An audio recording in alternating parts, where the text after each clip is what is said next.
ఈ question విష్ణుకి. Sir Vishnu, సినిమాలో మీరు విలన్గా చేశారు కదా, your looks are very good. First of all take that as a compliment. Thank you sir. కాకపోతే ఇది మీరు ఫస్ట్ టైం యాక్టింగ్ కదా, అవును సార్. మరి ఫైట్ సీన్స్ అప్పుడు మీరు ఎంత కష్టపడ్డారు, ఏంటి నిజంగానే తగిలాయా, నిజంగానే ఒళ్ళు కాలిందా? సార్ ఆ విషయంలో వెరీ లక్కీ. మాకు చాలా హోమ్లీ ప్రొడ్యూసర్స్ ఉన్నారు. మాకు అసలు ఏమి ఒక స్క్రాచ్ కూడా పడకుండా చూసుకున్నారు అందరూ లిటరలీ. బట్ ఆఫ్ కోర్స్ కొంచెం అక్కడక్కడ నొప్పులు వచ్చాయి. ఓకే, రోషన్ కొంచెం తన్నాడు. But it's wonderful experience sir. ఏం కాలేదు కదా మీకు? లేదు సార్, నాట్ అట్ ఆల్. ఏం కాకపోతే ఈసారి నేను సినిమాలో కొంచెం ఏదో ఒక క్యారెక్టర్ చేస్తున్నప్పుడు మిమ్మల్ని విలన్గా పెట్టుకుంటాను, మీకు అగేన్స్ట్గా నేనే చేస్తాను. Thank you sir, thank you so much. Thank you. And okay, అడగండి. రోషన్ అన్న, స్టేజ్ మీద ఉన్న అందరికి హాయ్ అన్న. అన్న క్వశ్చన్ నీకేనా రోషన్ అన్న?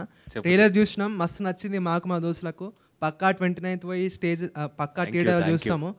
ఒక క్వశ్చన్ అన్న, ఈ 2023లో చాలా మూవీస్ వచ్చినాయి, మన తెలుగు ఇండస్ట్రీని ఒక హై లెవెల్ తీసుకెళ్ళినాయి.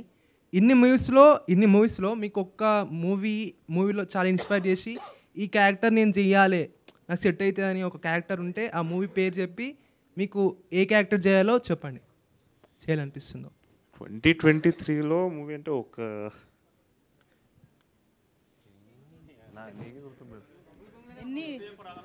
నాకు తెలిసి బబుల్ గమ్లో ఉండే క్యారెక్టర్ చేయాలంట నేను, అదిగా. అంతే, అంటే యూత్ ఓరియంటెడ్ మూవీనే మీకు ఇష్టం అంటారా? అంతే, యూత్ ఓరియంటెడ్ కదా, ఎనీ క్యారెక్టర్. అంటే నేను ప్రీవియస్ బ్యాక్ అంటున్నా, ఈ మూవీ కాకుండా లైక్ కేజీఎఫ్ ఉంది, RRR ఉంది, కాంతారా ఉంది, అన్న మూవీ కూడా ఉంది, చాలా మూవీస్ ఉన్నాయి కదా రీసెంట్గా వచ్చినాయి, మస్తు అన్ని బాగున్నాయి. మీకు ఒక్క క్యారెక్టర్ నచ్చిన మూవీ క్యారెక్టర్ చెప్పి ఎందుకు చేయాలనిపిస్తుందో చెప్పండి, మీకు సెట్ అయ్యేది.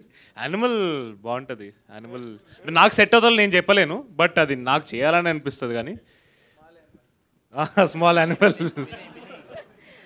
ఇందులో ఫైర్, అందులో వైల్డ్,